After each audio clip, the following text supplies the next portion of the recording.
So we are looking at programming language support for synchronization. So we moved from this very elementary protocols using arbitrary shared variables like Peterson's algorithm or the bakery algorithm. We moved to semaphores, which gave us this test and set operation, which was atomic, right? So test and set, we said, is really the key. So once we have something which gives us test and set, then we can in principle program these mutually exclusive concurrent critical sections, but there is a lot of loose ends in terms of requirements of what the programmer is obliged to do and discipline and so on. So what we can do next is to actually move to something much more structured, and that is what is called a monitor. So in a monitor, we combine, and this is really what we want to do, right? We want to say here is data that should be protected from arbitrary access, and here are the functions which do that arbitrary access, and I want to make sure that when you call these functions, these are synchronized with respect to the data. So this is now ideal for what we would call an abstract data type. So we want to say that these functions and this data must be put together in a package which guarantees some kind of uniform update, some kind of integrity of the data. So this is the same way when we say that you take a stack and you take its implementation, maybe an array, a linked list, and you take the push pop, and you don't allow the push pop to be segregated from this so that you have access to the array or the linked list independently, and then you are able to manipulate it. You put them together and you say you can only access this data through these functions, and therefore you maintain integrity. Now we are adding another constraint. You can only access this data through these functions, and these functions cannot interfere with each other. So that is what a monitor is, right? So monitors were introduced by two people, Per Brinch Hansen, who is again an operating systems person, and Tony Hoare, who is probably more famous for having invented quicksort, but again a person who was deeply interested in concurrent programming for most of his life and system software and so on. So what is a monitor? Well, a monitor is basically, as we can see, as we described, it's basically an abstract data type, or in our context, since we are working in Java, right, it's like a class. But there is some extra connotations associated with the class. It's not so much about public, private, encapsulation, all that. Of course, all that is there, but it's really about concurrent access. So when we have a class, what do we normally have? We have a data description, the instance variables, and we have the methods, right?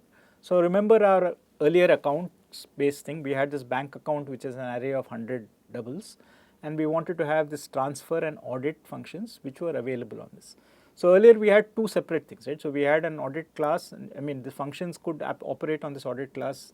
So it's more or less the same syntax, except that instead of class, we just, for the moment, I mean this is not really Java code, this is more kind of hypothetical pseudo code which looks a little bit like Java, but instead of declaring to be a class, we are declaring to be a new type of thing called a monitor, right? So like a normal class, it has the instance variables and it has the functions that we wrote before. Nothing has changed. The only thing that has changed is that instead of calling it a class, I am calling it a monitor. And the reason that this is important is that once I put these functions together inside a monitor, what it tells the programming language support is that these functions have to be executed atomically with respect to this. So these functions cannot be executed concurrently on this object.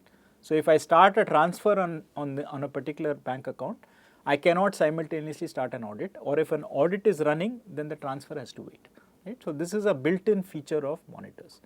So monitors, therefore, it's just a language design. There is nothing to be proved, right? It is the meaning of a monitor is that the functions associated with that monitor object will be guaranteed to be executed in a mutually exclusive fashion. No two functions on the same object will happen simultaneously. So if one function is active and you call another function, then it will basically get stuck. It will have to wait for the first function to terminate.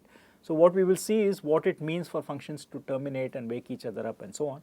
But at the high level, once you put these functions together, the programmer doesn't have to think about it anymore, right? So now you are guaranteed that for a particular bank account object created from this monitor, think of monitor as a kind of a class with some extra thing. So it's just a class. So I can create an object of this type, and it will come with these two functions with the extra promise that if I run them in a thread, these two methods will not ever be executed simultaneously by two different threads. So, what in this example the monitor does is it ensures that this transfer is independent of this audit. Okay. So, if one is executing transfer, the other one executes audit, it must wait, right. So, what this means, it has to wait somewhere. So, there is associated with every object now some kind of a queue of requests. So, threads waiting to execute something on this object which they have not been allowed to because somebody is already there inside, right. So, imagine you want to meet your doctor, right, you are sitting in the waiting room because somebody is already being examined by the doctor. So, only when that person comes out can the next person go in. So, if it is a regular queue, then it will happen in the order in which you came, but it is not guaranteed that this is, so we call it a queue, but it need not be a queue. There could be different ways in which this is organized, but essentially there is a waiting room, right. Maybe a waiting room is a better term for it, but traditionally it is called a queue.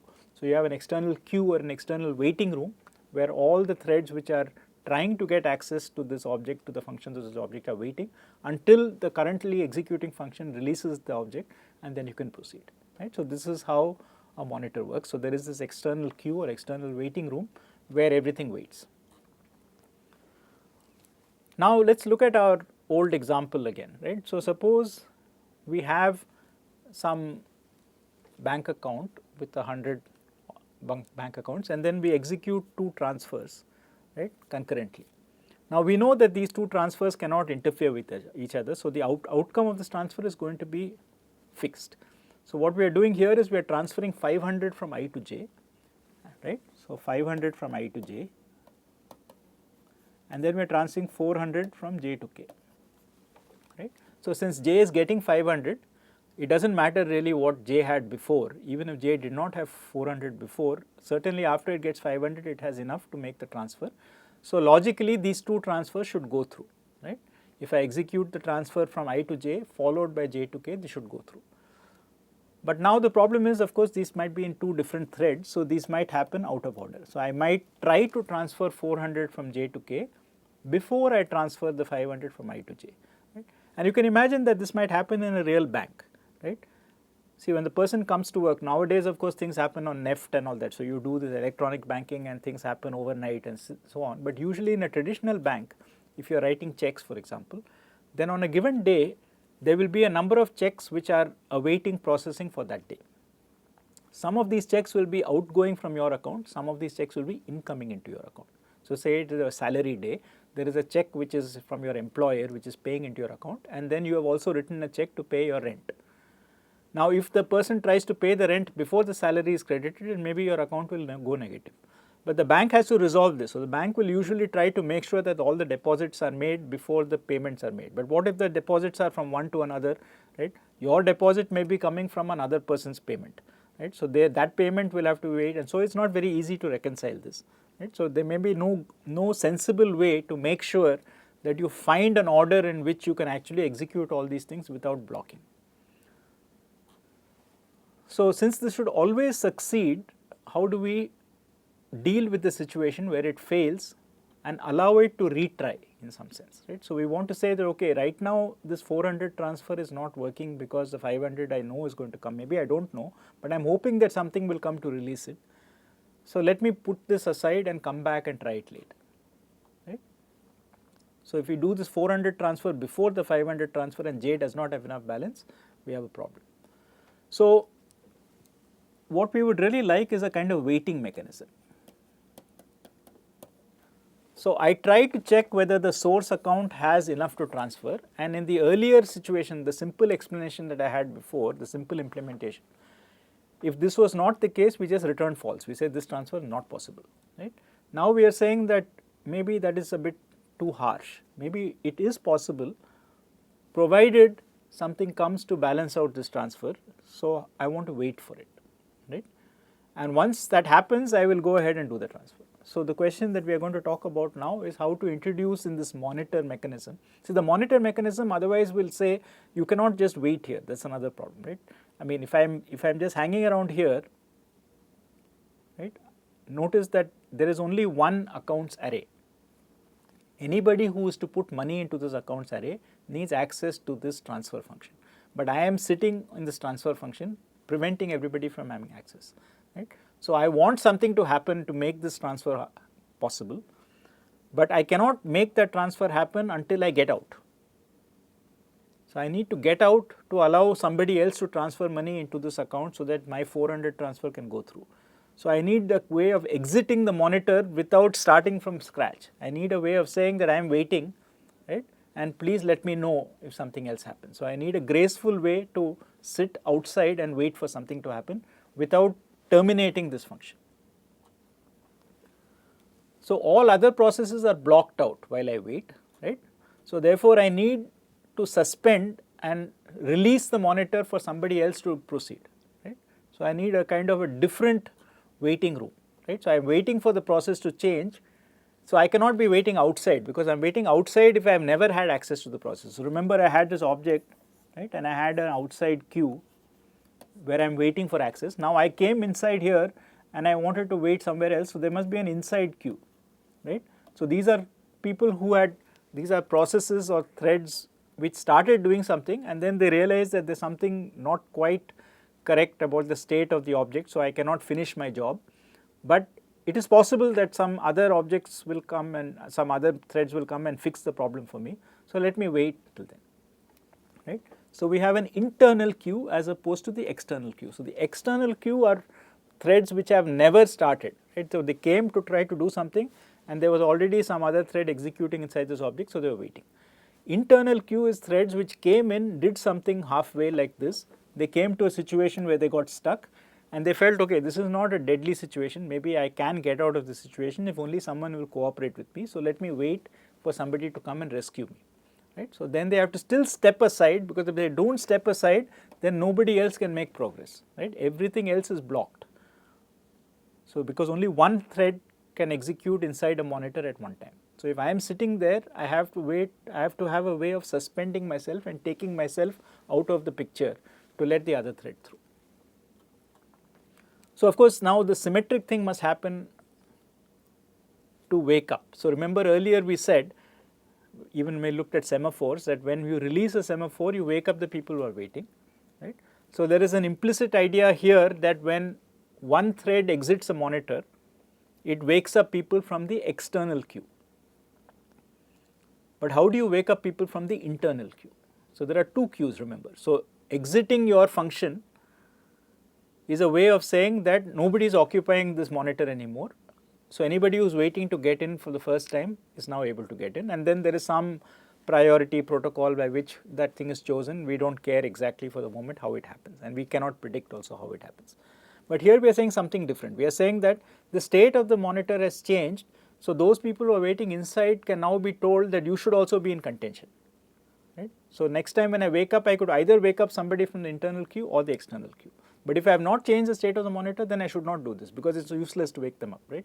If you have not done anything to the bank account, supposing you are the audit trail, if you have not done anything to the bank account other than adding up the balances, it does not help anybody who is waiting for a transfer, because no money has gone in or out. So then it is useless to tell the internal queue, it is better to wait to tell the external queue. So you need a sensible notify operation to decide when to tell the guys who are waiting in the internal queue that it is useful to wake up and check again. So if I look at the code as such, before explaining what it is supposed to be doing, I need now two extra kind of primitive operations called wait and notify. So wait is a thread suspending itself, and notify is a thread telling other threads, right. So after a thread succeeds in transferring, you will notify all the threads who are waiting, because they are waiting for a transfer to happen. On the other hand, at the audit thing, presumably you will not notify, you will not wait also, because there is nothing that you get stuck when you are just adding up the accounts, and nor will you notify because there is no change to the state, right. So the thread transfer thing does a wait because it is waiting for something to happen, gets out of the picture, and it gets notified when some other thread succeeds. So what does it mean to notify? Well, so monitors are a generic concept. So when you execute notify, there are two or three things you could do. One is that you immediately wake up somebody and you go, right. That will make sense if notify is the very last thing that you do, right. Otherwise, we will again reach a situation where I have to suspend a process which was happily progressing just because I notified somebody. So, the signal and exit is not very commonly used, right. Signal and wait basically says that we swap. You are in the internal queue, I let you go ahead, but then I go and wait in the internal queue and then you have to let me go in. Again, this requires some kind of cooperation between the two. And the last one, which is the one that is most commonly used, and we will see that Java has a version of monitors and it uses it, is called signal and continue, which is that you just send out a flag saying, you know, all you guys who are waiting, something good has happened. So when I'm done, you should check, right. So this really makes it like you have two queues, right. You have the external queue which has a red light and you have an internal queue which has a red light. Now when this function normally finishes, the external queue red light turns green. If you do a notify, the internal queue also turns green. So depending on which lights are green, the processes in both these queues or only in the external queue will get a chance to execute later. So now you are sitting in this internal queue and you are told that a transfer has happened. So is it guaranteed that you can go ahead? Well, it's not clear. Supposing you wanted to transfer 400, but there was another transfer which put only 200 into this account.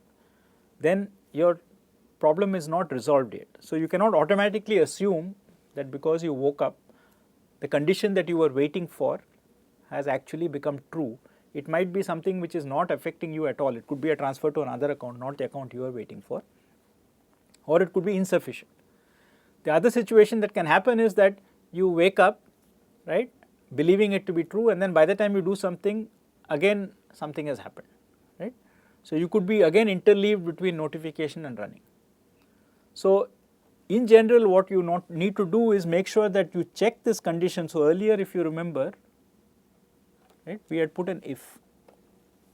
We said if this condition is true, then wait. But what is going to happen is that when I finish waiting, I am going to come out and go ahead, right. So I should not go ahead, I should go back and check this condition again. That is the important thing. So the correct thing to do is to actually put it into a while. So we have a while instead of an if, right. So whenever you wait for something good to happen because your concurrent thread is stuck because of the current state of the object, in a monitor what you should do is make sure that that condition that you check again. And the way to check it again is to make sure that when you wake up from your waiting, right, at this point you come back here rather than go to the next statement. So in that sense, a while is just a repeated if, right. You keep checking the if, and as long as the if is false, you stay there, and if it becomes, as long as the if is true, you stay there. So in this case, as long as this condition that you are waiting for has not become true, you will keep waiting and then you will proceed. So the other thing that we alluded to is the fact that this notify could be useless simply because you have transferred into some account and you notified somebody who's waiting. So you have transferred into account number 17 and the actual person waiting was waiting on account number 23. So your notify is guaranteed to not have any impact on that person's waiting, right.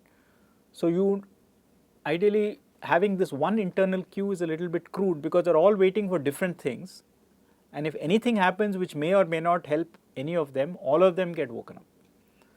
So a more focused way of doing this is to indicate what you are waiting for, right.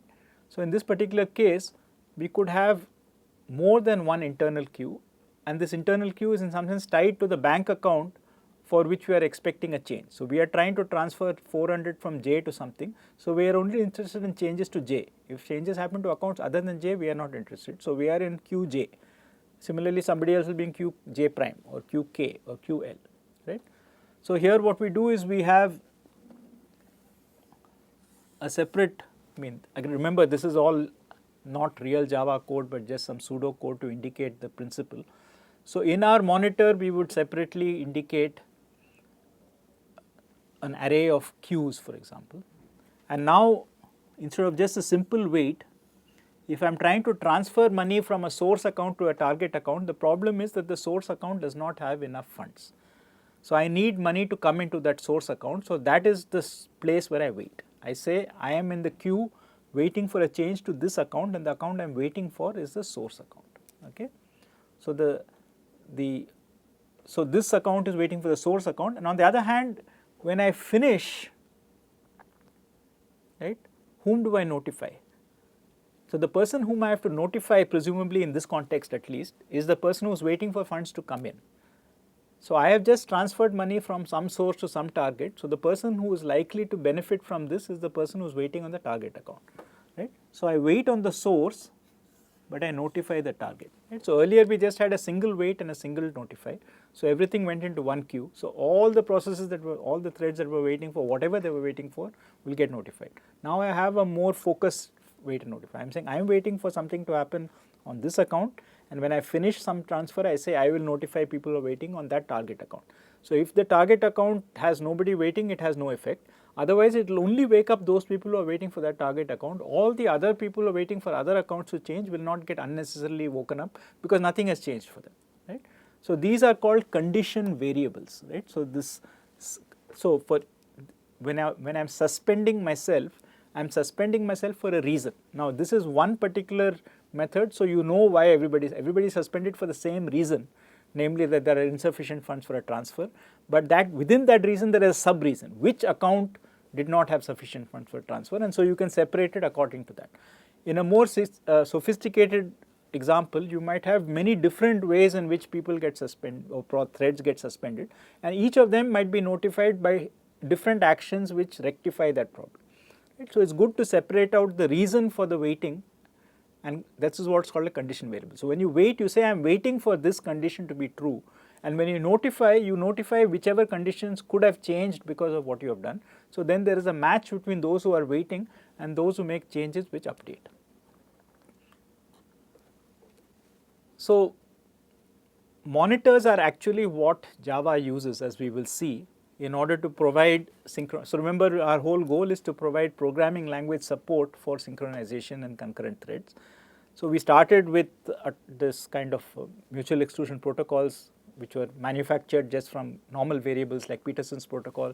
Then we moved to these test and set things, typically the semaphore things, and we said that semaphores are good, better than mutual exclusion protocols like Peterson, but still a bit low level and a little prone to error. So then we moved to this more object-oriented approach, right? And these are these monitors which were invented by Per Brinch Hansen and Tony Hoare.